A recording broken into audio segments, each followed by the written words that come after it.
Welcome back to the Far More Than a Podcast series, 10 Minutes of Greatness. Today I'm just excited, guys, because we have a big one today.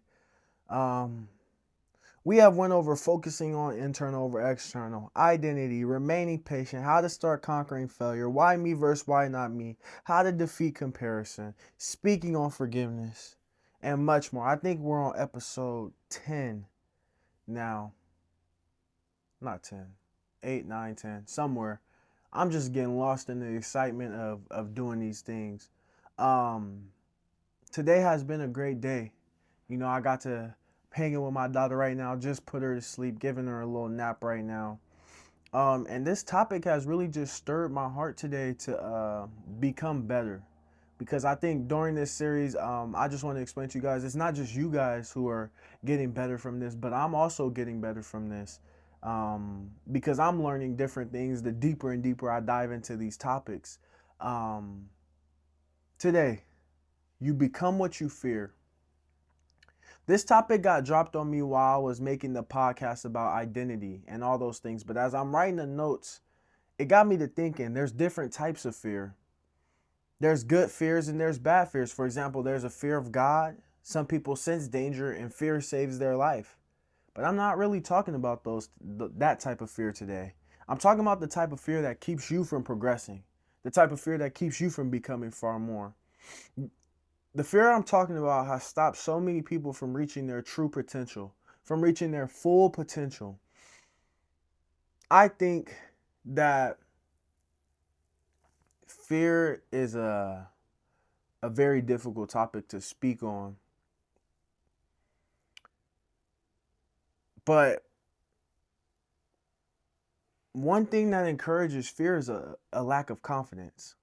You see, what I've noticed about playing sports at a high level is that once you get to college and even talking to some of my friends who are in the professional leagues, the thing that separates them and the thing that differentiates them, I think I used that right, but the thing that makes them different, I'm trying to use too many big words. The thing that makes them different is that they have confidence. But here's one thing about confidence. Confidence comes from the work you put in. I remember I always try to, give you guys stories and talk to you guys. I want this more to be like a conversation, like I'm right next door to you in your room. But I remember when I was in college, and I also tell you guys stories because I want you to know that I failed at this before. But I remember when I was playing in a collegiate game in my early career, and it got down to a clutch moment, like game on the line, and I'm a running back. So what we do is we do ball security, we hold the ball, we run the time out the clock. And I remember during that moment, my heart was beating, my heart was pounding. And I never was the type to get nervous because I was always confident, but my heart was beating. My heart was pounding, and coach was wondering who he should put in. And I said, "Hey, put in this back. He's your best ball security back." And in the moment, we won the game. That back actually carried the ball pretty well at the end of the game. We won the game, but after the game, I was just thinking, and I'm like, why did I say that? And it was the simple fact that I was afraid of the moment. It was the simple fact that I didn't put in enough work to prepare me for that moment. So what I did was I carried the ball around every single day at practice from there until the end of my career. I carried the ball every single day because I remember how I felt in that moment. I remember how I felt when I wasn't prepared for my time. And I remember how it stung my heart. So I had to hold that ball to build up that confidence so that when that moment comes again, I know I've held the ball long enough to know I won't let my team down. I won't let myself down. Let's just use catching a football as an example. If I catch the ball 300 times a day, it's going to get to a point where I don't even think about catching it when it's thrown to me. I'm going to be so confident in my ability to catch the ball because I put in so many reps. I put in so much work with catching the ball. Something else that sparks fear is the lack of knowledge. But when I say that, you may think I'm about to go in a way different direction than I'm about to take it. But we as humans fear the unknown. But the ones who go far in life step into the unknown like they've been there before.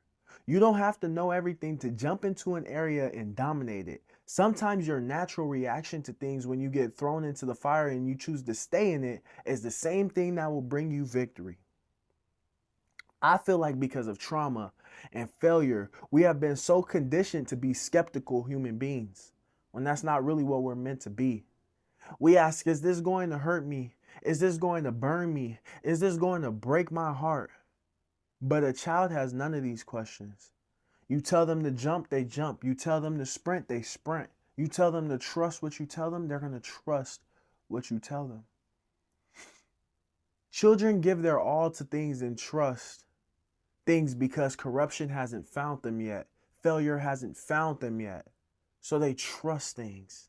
And you may ask, why am I bringing up a child? Well, because in the Bible it says we should have childlike faith. All of us. Each and every single person should be like a child. We should have childlike faith.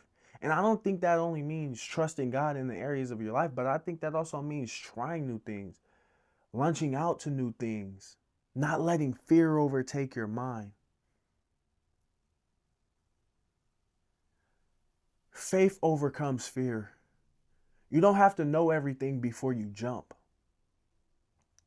But when you jump, jump with your full power. Jump with your full effort. And sometimes you may fall on your face, but that's okay because what did we say earlier? Righteous. You're only considered righteous when you fall and when you get back up. You're not considered righteous for being perfect because there's only one perfect person.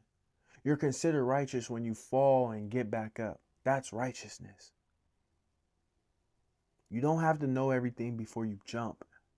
And I feel like the fact that we want to know everything and the fact that we're skeptical, it keeps us from jumping. So we're on this launching pad and we're afraid to launch off because of past fears and past failures and past times people said we couldn't do it, and we're afraid to jump off and launch into the deep. So we just stay there. And stagnation only brings death. Because in this life, it's either you're getting closer or you're getting further away. There's no in between. In between means you're getting further away. When you're juggling and you don't know, you see the shoulder moving? Ooh, ooh, ooh. When you're juggling and you don't know where to go and you're in the in between, it's not bringing you closer. So the only thing it's doing is bringing you further. Days pass up. Fear is a strange thing, like I said, because the proper fear leads you to extraordinary places while the wrong fear leads you to stagnation. Fear is a mindset that often comes from lack of preparation or failure. When we fail at something, like I was just saying, our mind triggers. It tells us, let's not get hurt again.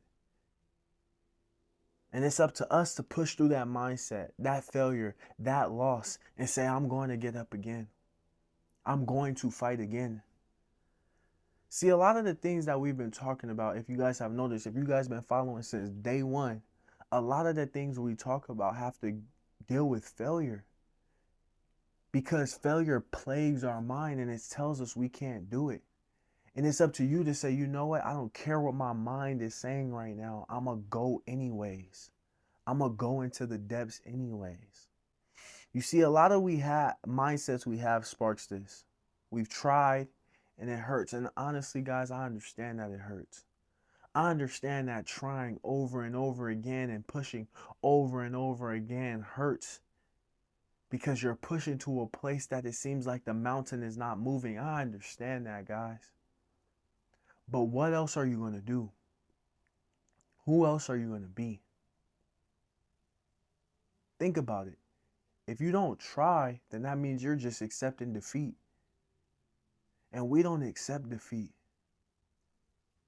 I was reading a book, Rich Dad, Poor Dad, and it was talking about how rich and wealthy are two different things, but so is broke and poor. You see, broke is a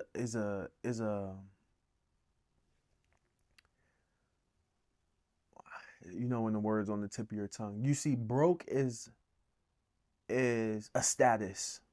Like, I'm broke right now. I don't have no money right now. But poor is a mindset. It's two different things. There's status and there's mindsets. The mindsets are going to limit you. A status can be changed, but your mind, what's in between this ear and this ear?